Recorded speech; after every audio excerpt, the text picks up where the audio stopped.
Hola, ¿cómo están? Bienvenidos una vez más a este episodio de Corto Circuito. Bienvenidos y gracias por ser parte de esta pequeña pero gran comunidad. Soy el pastor Lemuel Torres y bueno, les seguimos invitando a que se sigan suscribiendo, pues es la manera en la que nos pueden apoyar. Y también en Facebook como Cortocircuito e Instagram cortocircuito-51. Pero bueno, venimos a dar un tema algo controversial y es sobre la ignorancia de algunos, o más bien si somos sectarios o no somos sectarios. Pero bueno, vivimos en ese tiempo de cambios, ¿no? Donde nadie puede negarlo, pero a final de cuentas quiero llevar a una palabra que decía incluso el Papa Juan Pablo II: la unidad no se detiene aquí.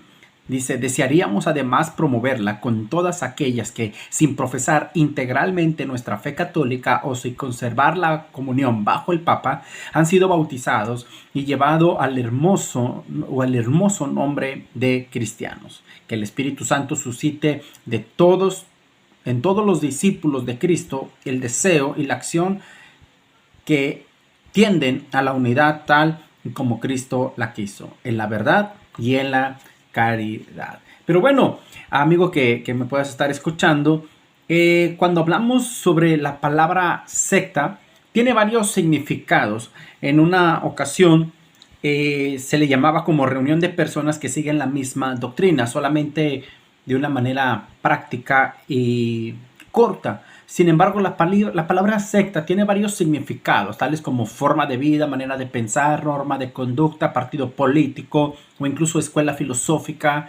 Y así podemos llamar incluso a un partido político como una secta, porque tiene sus propios principios, porque tiene su propia doctrina.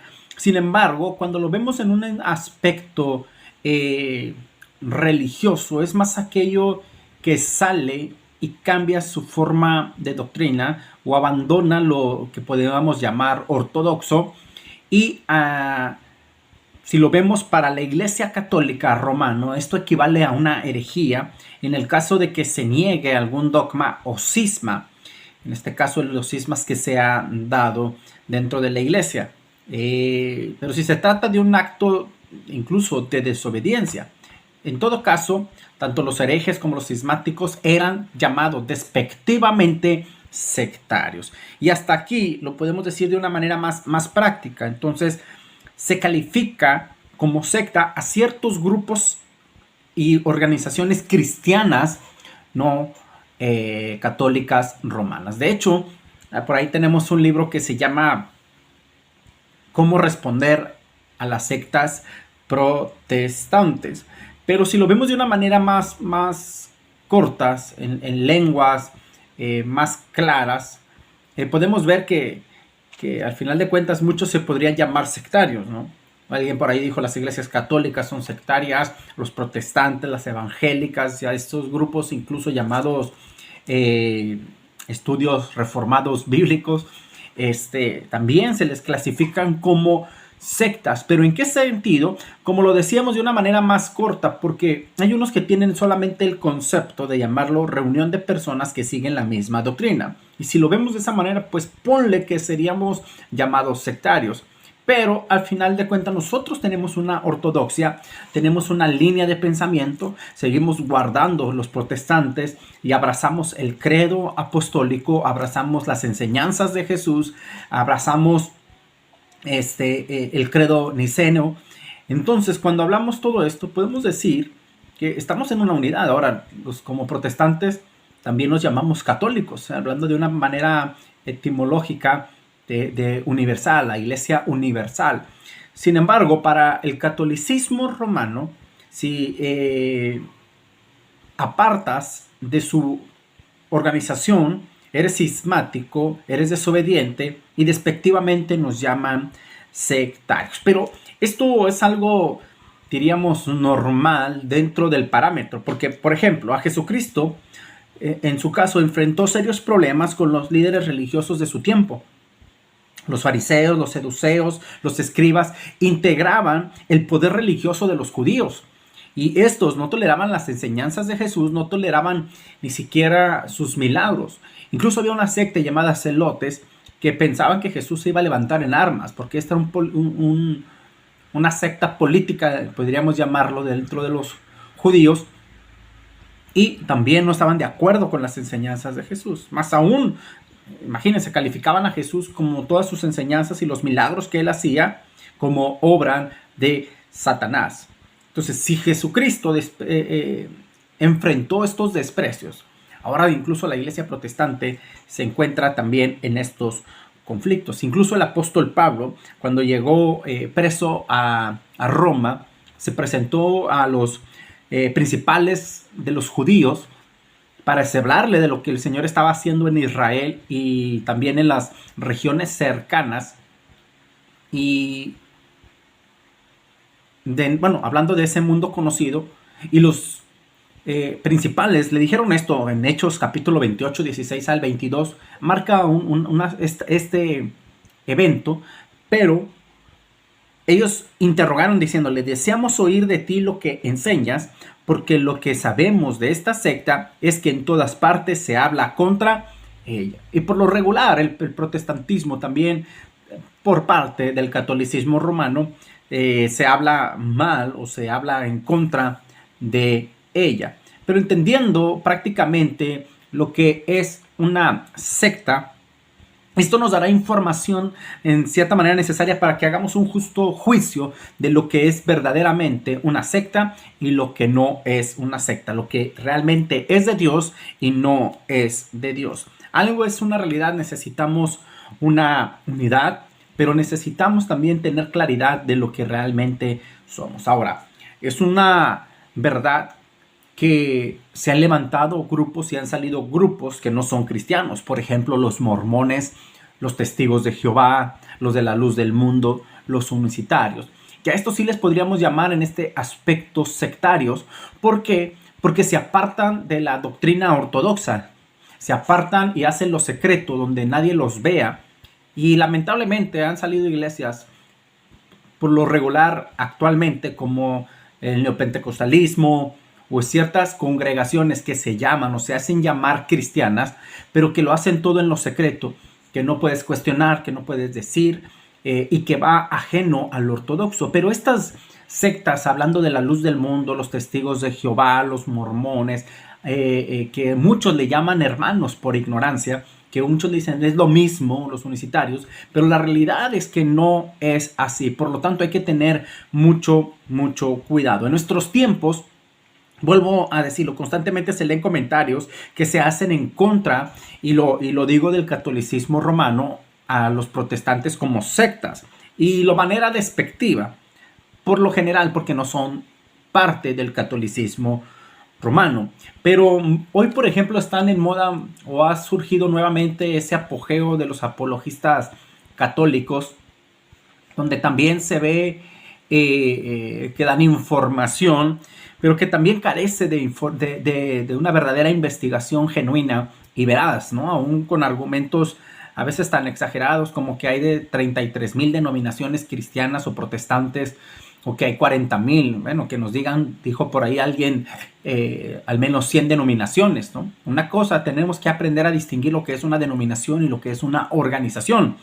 Entonces, haciendo justo juicio a los lectores, a lo que nos ven, yo invitaría a ciertos apologistas católicos romanos que realmente se esforzaran, hicieran una buena investigación con profesionalismo y, bueno, que no se asignen solamente para atacarnos con falsas o falacias argumentos, ¿no? Falaz argumentos. Así que, como ellos, hay muchos más que atacan al protestantismo. Ahora, la ignorancia es nuestro peor enemigo, y eso es algo que tenemos que entender. Por falta de lectura, por falta de investigación, muchas veces creemos que somos sectarios o que ellos tienen la razón. Y, por ejemplo, ahora muchos se están apartando del protestantismo. Bueno, no muchos, algunos, pero también podemos ver que muchos católicos se están volviendo al protestantismo.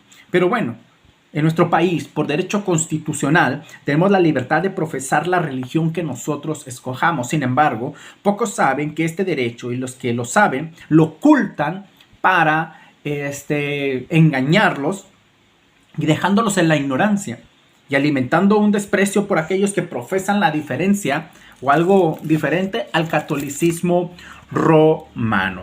Muchos ignoran que aún dentro de la iglesia romana hay una gran renovación, por ejemplo, la renovación carismática, que no es la búsqueda de algo nuevo, sino que al final de cuentas es el regreso a la fuente, al regreso de Jesucristo, que es la piedra angular. Por ejemplo, el Papa 23 insistió que el líder de la iglesia de Roma no era él, o sea, es decir, no era el Papa, sino que era Jesucristo, y puso a la iglesia católica romano en manos de Cristo, un hombre que después de su papado, de este Juan 23, la iglesia romana no ha sido la misma, no es la iglesia tan deseada por los conservadores, pero tampoco es la iglesia extremista soñada por los progresistas. Para el coraje, podríamos decir, o odio de muchos líderes católicos romanos, seguimos creciendo, el protestantismo sigue creciendo, se sigue desarrollando, sigue avanzando. Pero hay algo que tenemos que entender. El protestante o el cristianismo protestante no ha abandonado los credos. Cree en la palabra del Señor. Por lo regular, las iglesias protestantes históricas o iglesias históricas abrazamos o se abraza lo que es el credo apostólico, el credo niceno. Creemos o también abrazamos lo que es la tradición, no lo vemos como mal. Algunos tienen un desprecio, una aversión ante lo que es la tradición. Creemos en el cuerpo de Cristo, creemos que la iglesia tiene que pregonar el evangelio, que es baluarte de la fe, que tiene que defender la fe. Abrazamos la unidad, queremos la unidad, pero obviamente cuando esto no va apartado de lo que es la palabra de Dios. El asunto aquí es que, por ejemplo, el empuje y la oración de del Papa Juan 23 ha tenido los efectos que él buscaba. Por ejemplo, ha aprendido a apreciar y amar a los hermanos en Cristo. Nosotros nos llaman los hermanos separados. Pero a él ha entendido, o él entendió que estos que se habían apartado del catolicismo romano eran celosos guardianes de la palabra de Dios y que salieron del baño purificador de la Reforma. Sí, salieron, pero son nuestros hermanos. Por siglos los ortodoxos y algunos más han mantenido la adoración en el espíritu, porque era algo que Juan 23 anhelaba. Él veía deseando la profecía o la realización de la profecía del profeta Joel dentro de la iglesia católica, en el cual sucediera, dice la palabra: después de esto derramaré de mi espíritu sobre toda carne, y vuestros hijos y vuestras hijas profetizarán, vuestros ancianos soñarán sueños, vuestros jóvenes verán visiones. Y es algo, hermanos, que tenemos que entender. Los cristianos debemos buscar la compasión los unos con los otros, debemos de acercarnos, tenemos que ver qué es lo que nos une, y es también el comprendernos que podemos llegar a amarnos y respetarnos. Esto hablo de la fe cristiana, y también a los que no son parte de la fe cristiana, sí, amarlos, respetarlos, pero mostrarles que Jesús es el camino, la verdad y la vida. Ningún grupo, ninguna denominación, ninguna iglesia ni creyente tiene el monopolio de la verdad, excepto Cristo Jesús.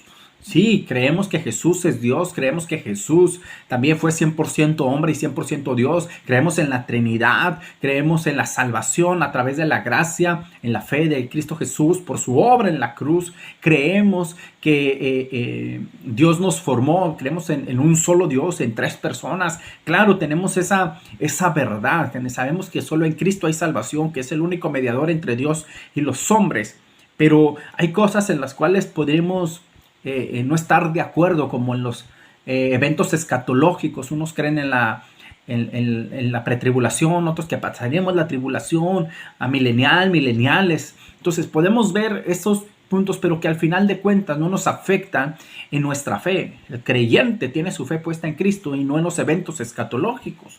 Ahora, sin embargo, sabemos que la tremenda infiltración y confusión y organizaciones y grupos están logrando en nuestra sociedad, y que con la apariencia de cristianos dan sus conceptos de lo que es Dios, de lo que es Cristo, de lo que es el hombre, de lo que es la expiación, lo que es la salvación.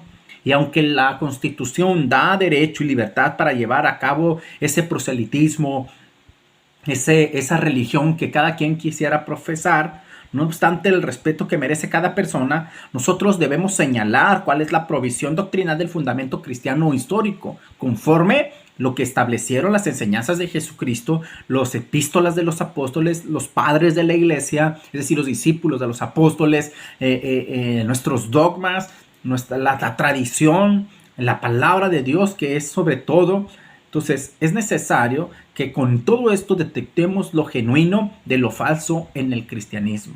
Los protestantes, al final de cuentas, tenemos la misma ortodoxia, tenemos la misma doctrina en referente a Dios, a la Trinidad, al hombre constante, a la expiación, a la salvación.